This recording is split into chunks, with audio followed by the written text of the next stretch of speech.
So if sales and marketing were one team and had one quota and share their funding in the most appropriate way to get the most out of that pot of money, and so, for example, you might have a decision if you're working, if CRO and a CMO are working together, it might be say, well, okay, well, what's the best thing to do here? Do we hire a new salesperson, or do we take that, whatever the number is, $80,000 or $150,000, and put that into something else?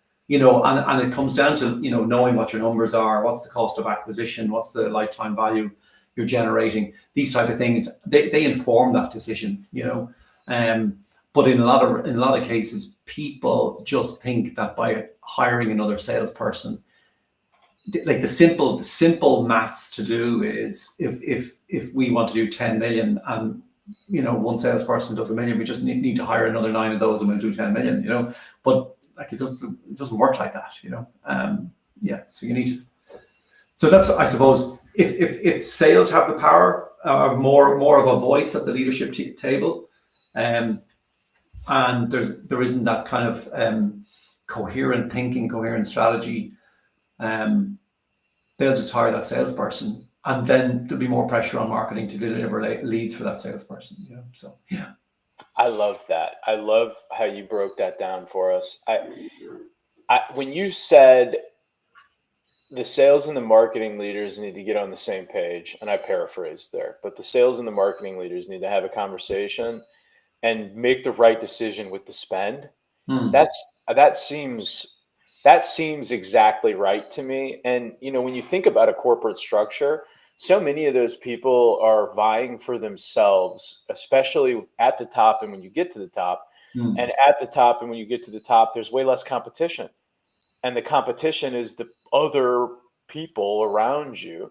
And if you're trying to show value, or if you're trying to be the problem solver, if you're trying to get the next C-level promotion, you may be less inclined to collaboratively problem solve for the root cause and what the actual solution needs to be.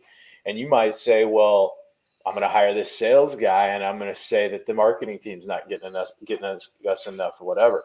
The other side of that is what you said is it's a lot easier just to, well, what do we do? Hire another salesperson? Let's hire another salesperson. It's a lot easier than sitting down, taking 3 hours of a day with a couple of C-level people whose hourly is probably, obviously not measured in hourly, but probably is pretty fucking high, and having them break down what really needs to happen.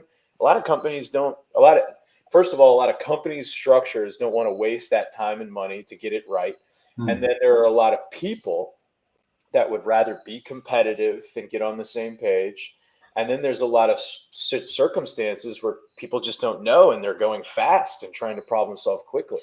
And it's so easy to gloss over finding the right solution and executing that.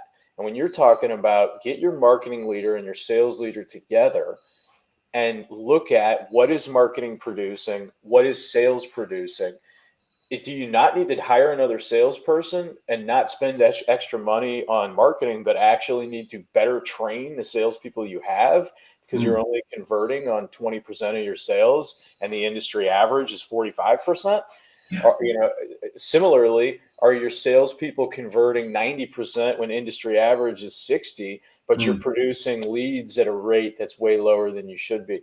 There's all of these different levers to turn to determine what do we need to do. And because of what we've been talking about, that sales and marketing are kind of two sides of the same coin, you've got to bring the leaders together and have those conversations. And I'm glad that you pointed that out.